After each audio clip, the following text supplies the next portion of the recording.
Assalamualaikum warahmatullahi wabarakatuh. Alhamdulillahirrahmanirrahim. Wabihi nasta'in wa ala umuri dunia waddin wa ala alihi wa sahbihi ajma'in amma ba'du. Perkenalkan, nama saya Rila Marwan. Saya dari kelas 4B Protokoler dan Public Speaking. Yang terhormat dosen Protokoler dan Public Speaking Bu Nurlina dan teman-teman yang saya banggakan. Puji syukur atas kehadirat Allah Subhanahu wa taala yang telah memberikan kita nikmat sehingga kita masih bisa diberikan kesehatan di tengah pandemi COVID-19 ini. Shalawat serta salam tak lupa tercurah limpah kepada Nabi Muhammad SAW yang telah membawa kita dari zaman kegelapan hingga ke zaman terang benderang seperti sekarang ini. Saya di sini akan menyampaikan sebuah pidato yang berjudul Apakah film Indonesia sudah siap untuk bersaing dengan film asing? Yang akan saya bahas adalah mengenai perkembangan film Indonesia, genre film yang diminati oleh masyarakat, serta industri film Indonesia di mata internasional. Nah, menonton film itu banyak disukai oleh masyarakat Indonesia, khususnya warga ibu kota. Banyak dari mereka yang menonton film untuk mendapatkan hiburan dari film yang ditonton. Tentu, ada juga yang menonton film untuk melihat aktor atau aktris yang mereka sukai. Sebelum membahas lebih jauh mengenai genre film, saya akan memberikan pengertian mengenai film. Menurut Effendi, film adalah hasil budaya dan alat ekspresi. Film sebagai komunikasi massa merupakan gabungan antara berbagai teknologi seperti fotografi dan rekaman suara, kesenian, baik seni rupa dan seni teater, serta sastra dan arsitektur, serta seni musik. Film Indonesia juga mengalami perkembangan seiring dengan berjalannya zaman. Industri film Indonesia sempat mengalami kondisi naik turun, bahkan sempat mengalami titik terendah pada dekade 1990-an. Untungnya, memasuki tahun 2000, geliat perfilman Indonesia mulai menanjak pelan-pelan. Film Petualangan Sherina, Jelangkung, dan Ada Apa Dengan Cinta menjadi 3 film yang membuat munculnya harapan dari film-film Indonesia untuk tahun-tahun mendatang. Dan segalanya mulai membaik sejak saat itu. Yang pertama, film Indonesia semakin merajai bioskop. Ketika industri perfilman Indonesia semakin menanjak naik untuk menuju ke puncak kegemilangan, ini artinya respon dari masyarakat Indonesia sangatlah baik. Hal ini terbukti dari film-film Indonesia yang mampu merajai bioskop yang ada di setiap kota di Indonesia. Semakin hari, film Indonesia semakin menunjukkan tajinya. Terlihat dari film seperti Pengabdi Setan, Dilan 1990, hingga sequelnya Dilan 1991 yang sukses menguasai bioskop. Bahkan bisa menggusur film-film luar negeri yang rilis pada waktu yang bersamaan.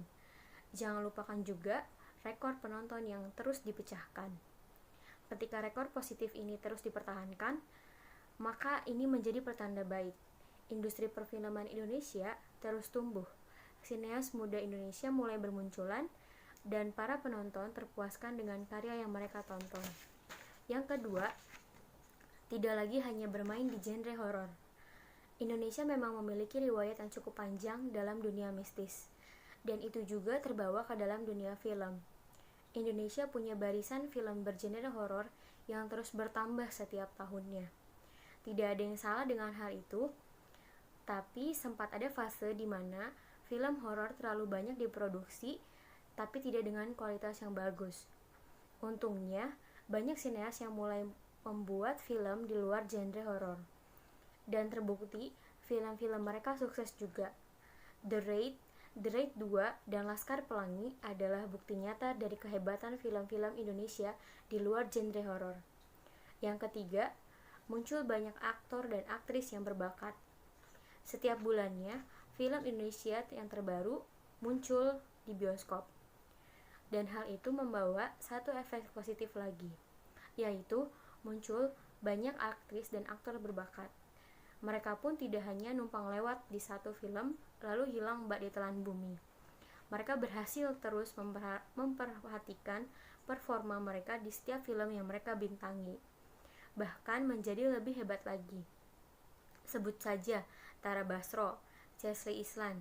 Kedua aktris ini tidak pernah berhenti memberikan persembahan terbaik kepada para penonton. Setelah melalui masa-masa kelam yang pernah dialami, pergerakan industri perfilman Indonesia semakin sulit untuk dihentikan, dan itu adalah hal yang sangat bagus. Tentu, genre yang disukai masing-masing orang berbeda. Ada yang menyukai genre drama, yang menyukai konflik percintaan, keluarga, persahabatan, politik, sosial, kehidupan, dan lainnya. Seperti film Dilan yang diangkat dari novel dengan judul yang sama, karya Pidi Baiq, film ini menggambarkan drama percintaan masa-masa sekolah menengah atas. Nah, ada juga film bergenre drama keluarga, yaitu film Keluarga Cemara, yang mengisahkan sebuah keluarga kecil yang harus pindah dari ibu kota karena perusahaan milik keluarga mereka bangkrut. Kemudian, apresiasi terhadap sebuah film sangatlah tinggi pada era ini. Kenapa? Karena film-film yang dihasilkan patut untuk diapresiasi dengan sebaik-baiknya. Penonton mulai menonton di bioskop, bukan film bajakan. Penonton juga memberi komentar-komentar baik, memberi kritik yang membangun, serta saran untuk film Indonesia ke depannya. Di tahun 2019 ini, juga muncul film baru dengan genre fantasi yang jarang diambil oleh produser Indonesia. Karena teknologi dan tema-tema film yang ada jarang menyentuh genre tersebut. Film yang berjudul Abrakadabra ini rilis pada 9 Januari 2019 lalu. Film ini mengangkat cerita tentang pesulap yang segar. Karena film ini menjadi salah satu keragaman yang jarang sekali kita temui dalam perfilman Indonesia, terutama soal dunia fantasi yang diciptakan Fauzan selaku sutradara. Bukan hanya memberi warna film baru, juga imajinasi baru. Berbeda dengan film series Harry Potter yang diangkat dari novel J.K. Rowling yang sudah terkenal dengan imaji yang tinggi dan bebas, film ini menceritakan tentang pertualangan Harry Potter dan teman-temannya melawan pangeran kegelapan Voldemort. Film ini membawa penonton berimajinasi bagaimana ada sebuah sekolah sihir yang bertempat di kastil besar dengan banyak ruangan rahasia yang menyimpan misterinya masing-masing. Tetapi dengan berani mengambil genre yang sulit ini, Fauzan sudah memiliki nilai lebih di mata para pendengar film. Film Indonesia kedepannya harus berani untuk mengambil langkah berani dalam menentukan genre film yang akan dirilis. Semoga di masa depan nanti banyak film-film fantasi yang bersanding dengan Harry Potter, Tomorrowland, dan film-film genre fantasi lainnya. Hal ini selaras dengan apa yang disampaikan oleh Eki Imanjaya, seorang kritikus film. Para sutradara mulai berani untuk mengambil genre dan tema di luar dari kebiasaan mereka. Film Indonesia mengalami perkembangan yang bagus pada 2019 kemarin.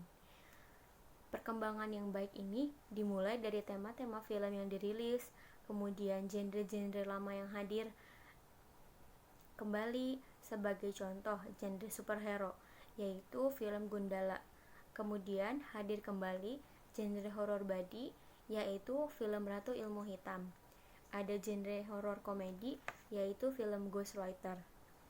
Pasar industri film Indonesia cukup menjanjikan.